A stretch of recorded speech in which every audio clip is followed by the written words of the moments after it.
Perkenalkan, nama saya Mira Markus, MPM 1940101025, Prodi Aquaculture A2. Baiklah, pada bagian ini saya akan menjelaskan pengertian dasar mikrobiologi, yaitu pada pertemuan yang pertama. Pengertian mikrobiologi adalah ilmu yang mempelajari tentang jasad renik atau mikrobia. Mikrobia berasal dari kata mikro yang berarti sangat kecil dan bio yang artinya hidup.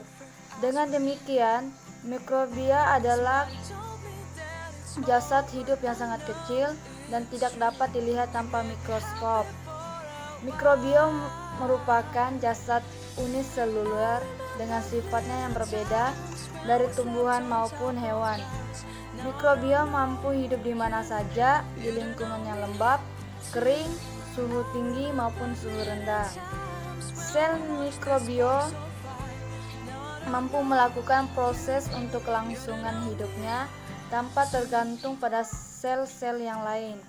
Sel mikrobia dapat memproduksi tenaga maupun berkembang biak tanpa tergantung sel lain. Mikrobiologi artinya di alam sebagai pembenahan alam. Mikro dapat melakukan pemborokan jasad-jasad yang telah mati atau merugikan flotan. Mikrobio juga berperan dalam biodegradasi yang kemungkinan dapat menghasilkan produk yang dapat dikomersialisasikan sehingga dapat dikembangkan dalam industri. Mikrobio memiliki 4 karakteristik yang penting. 1. Menyerap makanan sendiri atau nutrisi. Pengertiannya, sel mikrobio mengambil senyawa kimia dari lingkungan dan selanjutnya dikonversi menjadi senyawa kimia lain dan tenaga. Kedua, replikasi, yaitu sel mikrobio mampu melakukan sintesis dan beberapa hasil sintesisnya digunakan untuk pertumbuhan dan membentuk dua salanakan yang identik dengan induknya.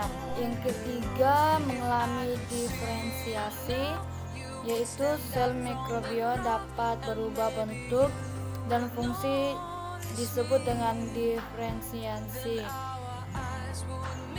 Diferensiasi tersebut dapat dilihat dari substansi atau struktur yang semula tidak ada kemudian terbentuk. Yang keempat, memberi tanda sel mikrobio mampu berinteraksi dengan sel lain melalui perantara bahan kimia. Baiklah, pada pertemuan yang kedua ini saya akan menjelaskan sejarah mikrobiologi. Sejarah mikrobiologi berkembang karena adanya keinginan kaum manusia tentang berbagai kejadian alam yang terjadi dalam kehidupan sehari-hari. Kejadian-kejadian alam yang ada menimbulkan berbagai pertanyaan. Misalnya, mengapa daging mudah mengalami pembusukan? Apa penyebab penyakit suatu tanaman atau hewan? Dan lain sebagainya. Untuk menjawab berbagai pertanyaan itu, maka dilakukan berbagai pencobaan untuk mengungkapkannya. Yang pertama, penemuan mikrobia. Beberapa tokoh yang berperan dalam menemukan mikrobia. Yang pertama, Robert Hooke pada 1635 hingga 1703. Robert Hooke adalah seorang peneliti dari Inggris yang pertama kali menemukan mikroskop. Yang kedua, Anthony van Leeuwenhoek pada 1632 hingga 1723. Anthony van Leeuwenhoek adalah seorang penguji rasa anggur dari Belanda yang juga bekerja di pabrik tirai dan linen. Yang ketiga, Paul Ehrlich dan Christian Gram. Pengamatan mikrobia secara mikroskopik selanjutnya diikuti dengan berkembangnya teknik pewarnaan matilen biru yang diperkenalkan oleh Paul Ehrlich pada 1881. Peran mikrobio berkaitan dengan penyakit, yaitu Mikrobiologi memiliki peran dalam penyebaran penyakit, yaitu Louis Pasteur telah menambahkan vaksinasi rabies, yaitu penyakit kulit dan antraks dengan menggunakan mikrobio, penyebab penyakit non-virulen. Tokoh lain yang telah memberikan bukti kuat tentang peran mikrobio pada beberapa penyakit menular adalah Robert Koch pada 1843 hingga 1910. Koch berhasil mengidentifikasi Bacillus anthracis sebagai penyebab penyakit antraks dan Mycobacterium tuberculosis sebagai penyebab tuberculosis, yaitu TBC. Biologi terus mengalami perkembangan, tidak hanya dalam hal kesehatan, namun juga meliputi mikrobiologi tanah. Sangley Winogradski pada 1856 hingga 1953 dan Martinus Beijerinck pada 1851 hingga 1931 telah mengembangkan mikrobiologi tanah, khususnya tentang ekologi mikrobia. Mereka mengembangkan medium untuk menumbuhkan mikrobia yang dapat menggunakan CO2 dan amonium menjadi senyawa karbon dan tenaga. Pada pertemuan yang ketiga ini, saya akan menjelaskan pengertian sel mikroba dan strukturnya. Yang pertama, pengertian mikroba. Mikroba adalah jasad hidup yang ukurannya kecil. Jasad renik sering disebut sebagai mikroba, bukan hanya karena ukurannya yang sangat kecil sehingga sukar dilihat dengan mata biasa, tetapi juga pengaturan kehidupannya yang lebih sederhana dibandingkan dengan jasad tingkat tinggi.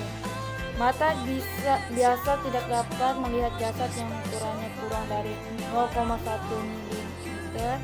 Ukuran mikroba biasanya ditanyakan dalam mikron, yaitu 1 mikron adalah 0,001 mm. Yaitu sel mikroba umumnya hanya dapat dilihat dengan alat pembesar atau mikroskop. Yang kedua, penggolongan mikroba di antara jasad hidup. Secara klasik, jasad hidup digolongkan menjadi dua tumbuhan, yaitu planta, dan dunia binatang, yaitu Animalia. Jasad hidup yang ukurannya besar dengan mudah dapat digolongkan ke dalam plankton atau Animalia, tetapi mikroba yang ukurannya sangat kecil ini sulit digolongkan ke dalam plankton atau Animalia. Selain karena ukurannya, sulitnya penggolongan juga disebabkan adanya mikroba yang mempunyai sifat antara plankton dan Animalia. Tiga ciri umum mikroba. Sel mikroba yang ukurannya sangat kecil ini merupakan satuan struktur biologi. Banyak mikroba yang terdiri dari satu sel saja atau uniseluler, sehingga semua tugas kehidupan dibebankan pada sel itu. Mikroba ada yang mempunyai banyak sel atau multiseluler. Pada jasad multiseluler umumnya sudah terdapat pembagian tugas di antaranya sel atau kelompok selnya, walaupun organisasi selnya belum sempurna. Keempat, morfologi mikroba. Bentuk umum mikroba terdiri dari satu sel atau uniseluler, seperti umum didapatkan pada bakteri, ragi, dan mikrolage. Dapat pula berbentuk filamen atau serat, yaitu rangkaian sel dengan jumlah lebih dari 2 berbentuk rantai seperti fungi dan mikrolage.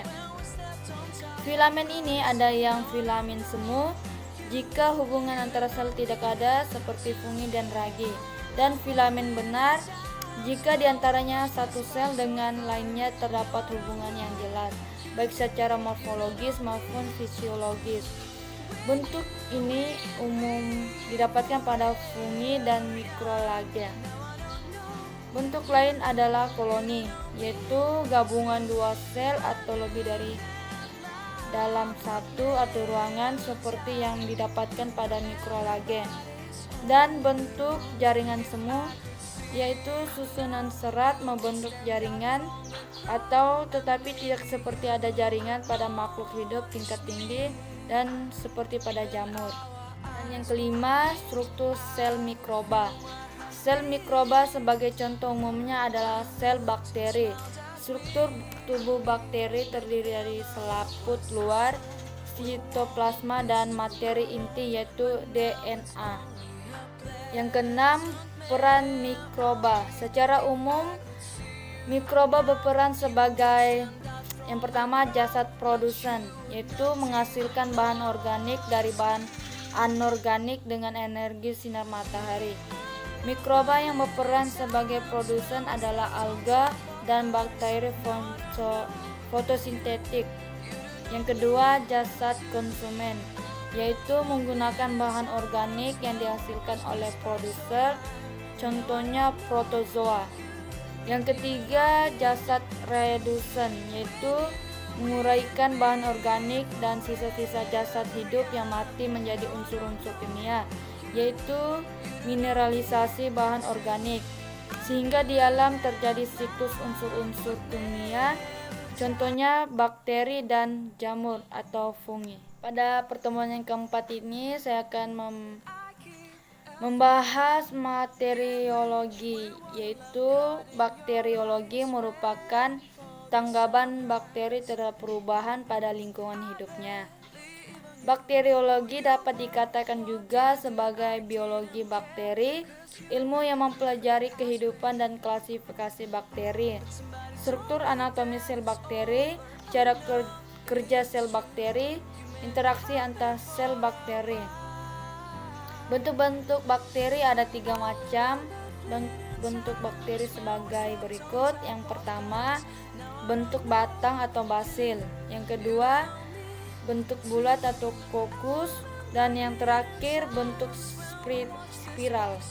Baiklah, pada pertemuan yang kelima ini saya akan menjelaskan klasifikasi mikroba. Yang pertama, bagian klasifikasinya, yaitu praktek taksonomi, yaitu proses penataan organisme ke dalam suatu kelompok, yaitu takson, berdasarkan hubungan kemiripan atau similaritas atau hubungan kekerabatan atau evolusioner. Yang kedua, identifikasi, yaitu proses dan hasil penentuan apakah suatu organisme yang belum dikenal merupakan anggota kelompok yang sudah diketahui sebelum atau bukan. Yang ketiga, tata nama, yaitu cara pemberian nama ilmiah makhluk hidup menurut kode tata nama. Yang pertama, keanekaragaman mikroba, keanekaragaman genetik, keanekaragaman spesies, dan yang terakhir, keanekaragaman ekosistem.